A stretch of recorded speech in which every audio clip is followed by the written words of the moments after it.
Welcome back, guys. I trust you've been staying safe. Now, if you are new to this channel, welcome, and this is the True Crimes Cafe channel. I educate you and sensitize you on the need to stay safe, secure, and protect your family by sharing with you trending true crime cases that give you education on being proactive to stay alive, stay safe, and stay healthy with your family. I appreciate the support so far. Now, today's case is a case that includes betrayal and a shallow grave, and it's coming from my continent, Africa, specifically from Cameroon. Now, when you look at this case, you would begin to appreciate why there's a saying that be careful who you trust, and that even if you want to trust, still verify. Because I have said this over and over again, that we are in a time where it is a very big risk to trust people you don't even know, even including trusting those you know, because sometimes you think you know people and you decide to trust them, and their betrayal will show you that you don't even trust them. But I digress. This case is as recent as the 8th of May 2025, and it starts with a man called Protus Dinga. Now, Mr. Dinga Protus is originally a Cameroonian national, but he had lived most of his life in Germany, where he had gone through the ranks, gotten his education, built a career there, even married a German national, and they had kids together. So, from the perspective of most Africans who are looking to immigrate into Europe and the Americas, one would actually say that Mr. Protus Dinga was actually living the dream of some Africans who aspire to be like that. And he was very successful, but it gets to a point in time in the life of an immigrant where they usually feel that no, they've been out of their homeland for so long, they want to come back, settle back into their homeland, and then start establishing businesses and building a life at home with their bigger extended family. And personally, I don't see anything wrong with that. I believe that it is a part of human evolution where at a point in time, everybody wants to reconnect with the connections they've lost as a family. So one would say that Mr. Dinga Protus' heart was in the right place, his mind was also in the right place, and his wife agreed with him. So she joined him with the kids, and they all moved back to Cameroon, particularly to a town called Limbe, and they settled there. Now, as part of the businesses that Mr. Protus Dinga and his wife were operating, they set up a quarry in addition to other chains of businesses, and they also started acquiring lands. So they had been at this for a long time, and Mr. Protus Dinga was flourishing, and it looks like everything was going as planned.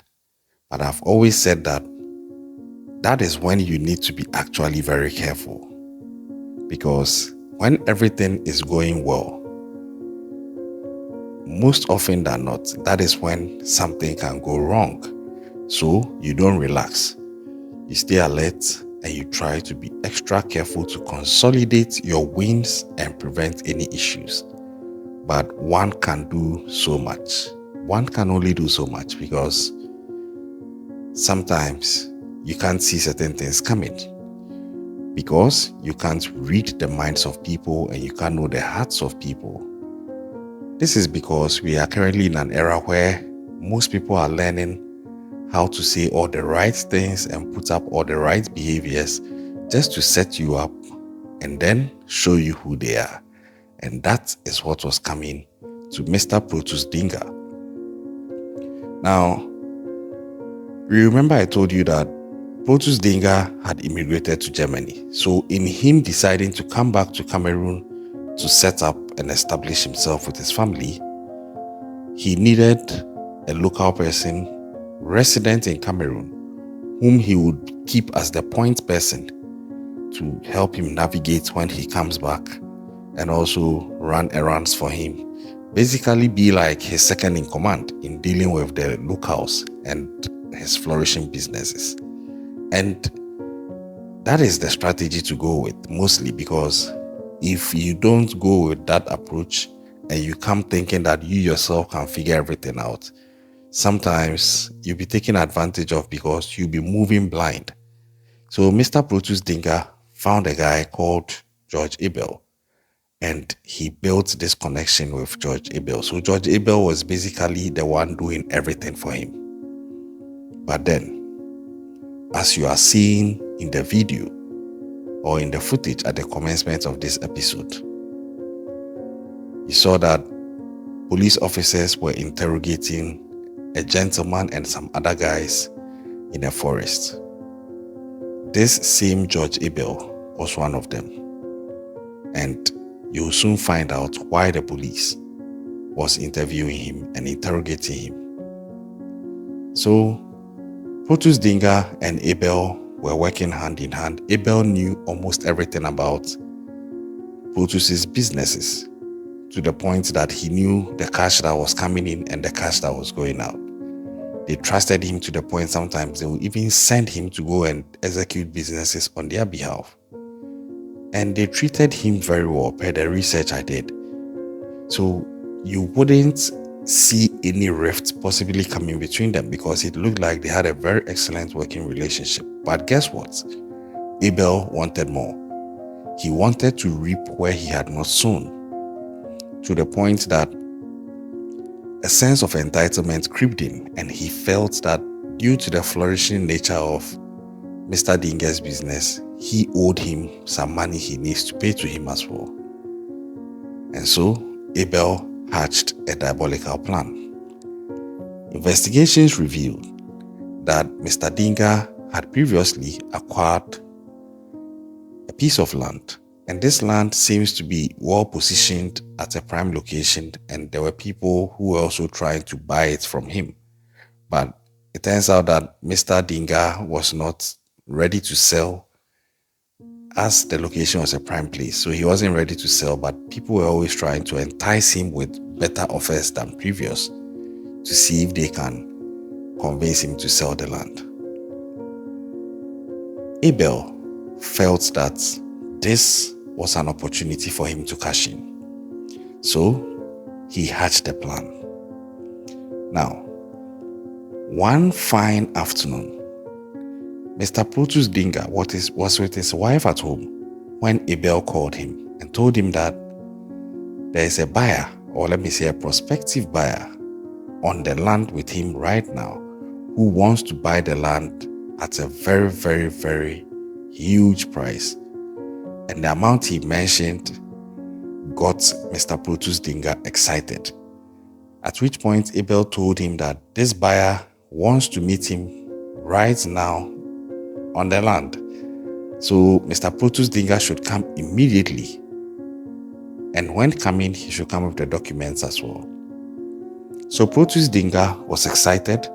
He was packing the documents and he told his wife he had to go to the land and meet Abel because there's a prospective buyer.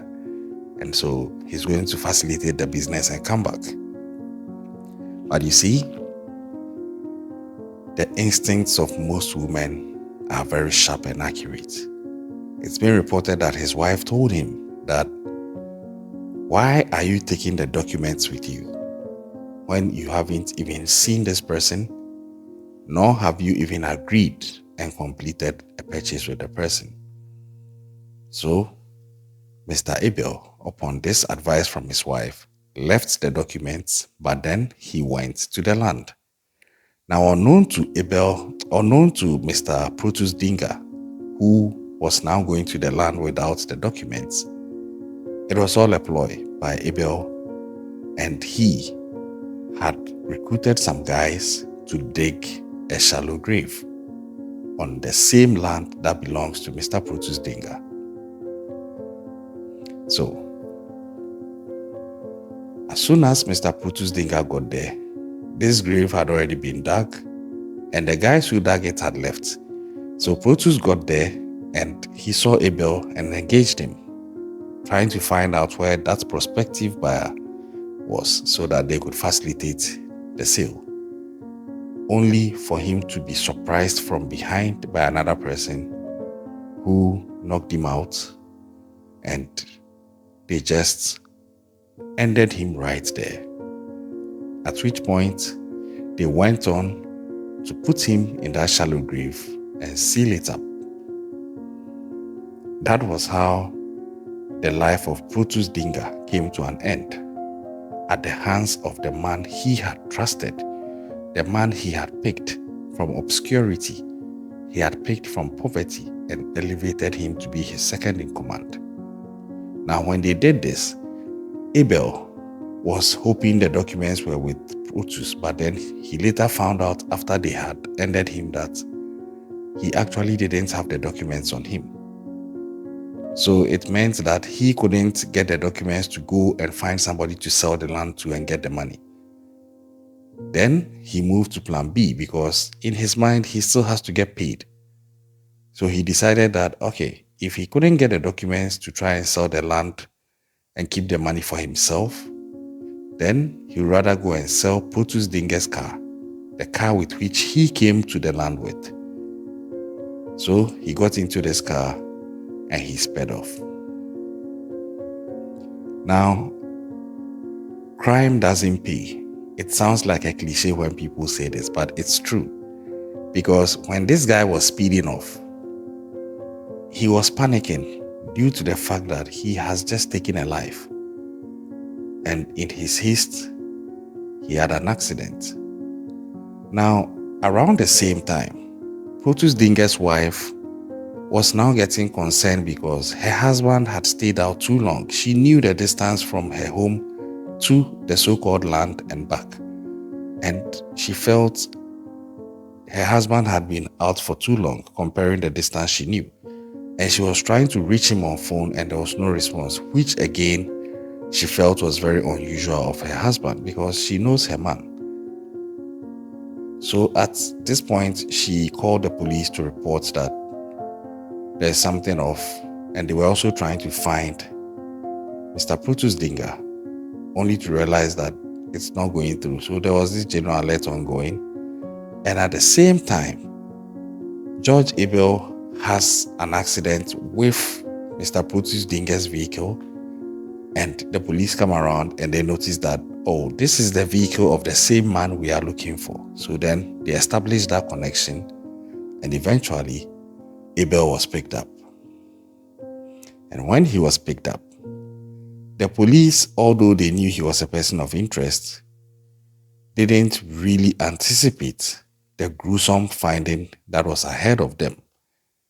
Because eventually, when they started pressing on George Abel would actually confess that he had lured Mr. Protus Dinga to the land, and they had already redug the grave. And so he finished him up, and he felt that he could sell his land and keep the money. So the whole thing was just very awkward because people knew about the relationship between George Abel and Mr. Protus Dinga. Nobody ever saw this coming.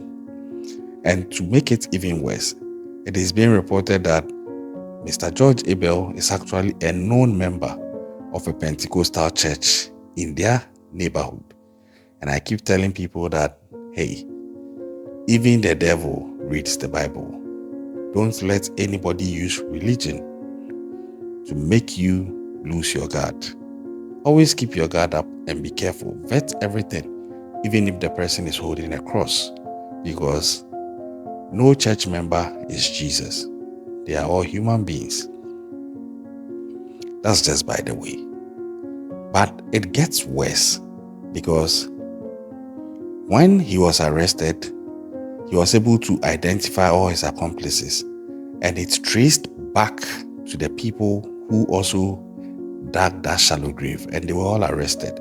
And there's a case in there also as well, because it turns out that one of them, you may see him in the video, he's having on a white t-shirt.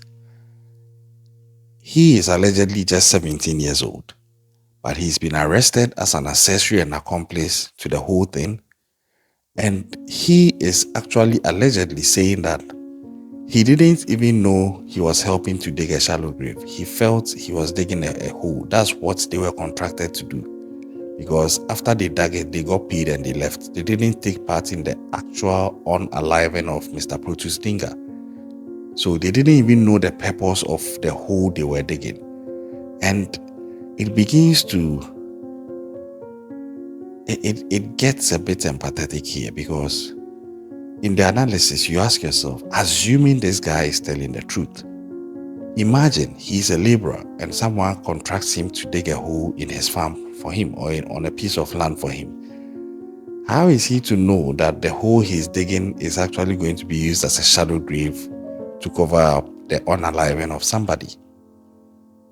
I don't know if the courts will be able to pardon him on that, because at the end of the day, how do we also prove that he didn't know what it was going to be used for? It's a thin line between some of these things. That is how come it's very important you ask questions. Most often than not, I notice that when you are dealing with people and you are trying to ask questions, just so you can also perform a bit of due diligence to guide your actions and inactions, people start getting angry and offended, and I don't understand it. Personally, I believe that anybody who is true and sincere should be okay with you if you're asking questions. I think that those who get angry when they are asked questions are actually usually trying to hide something, and they use the anger as a way to deflect your sense of integrity and the need for you to conduct due diligence. Now, this guy is also caught in the middle. As it stands now, they are being put on trial for premeditated murder due to the nature of it, because they actually seem to have sat down and planned. And it's very unfortunate. The remains of Protus Dinga have since been exhumed and given a proper burial. But if you look at the age of these guys, most of them are very young. Most of them are very young. And you ask yourself, what are they looking for? They are looking for money. They are looking for quick success. But they are not yet ready to put in the work that will give them that quick success. That is what annoys me. Because there is no shortcut to success. There is no shortcut to greatness. You must put in the work. But most of these youngins of today, they don't want to put in the work, and on top of that, they go after people who are putting in the work and try to take from them that which is not theirs. It's very unfortunate that the life of Protus Dinga comes to an end in this bad fashion at the hands of greedy people who are so lazy and selfish. They don't understand the concept of earning your keep and working for what you want. May his soul rest in peace. My heart goes out to his family, and I hope the justice system will give the family the justice and closure that they deserve. This case is still ongoing, and I'll be tracking. As and when there are updates, I'll bring it. But you see, the sad thing here is, no matter the ruling, nothing can bring back Protus Dinga. His kids have lost their father. His wife has lost her husband. His family have lost a very prominent figure. And even his country, a country he had so much love for and decided to immigrate back to after being away for several decades, have also lost an asset, all at the hands of some greedy youth who are not ready to work hard for their keep. What do you think about this case? Let me know in the comment section, and please, if you've subscribed, leave a comment that you've just subscribed. If you haven't subscribed, let me know in the comments why you have not yet subscribed. Watch our other videos, give me feedback in the comment section, and I'll catch you on the next one. Stay safe out there.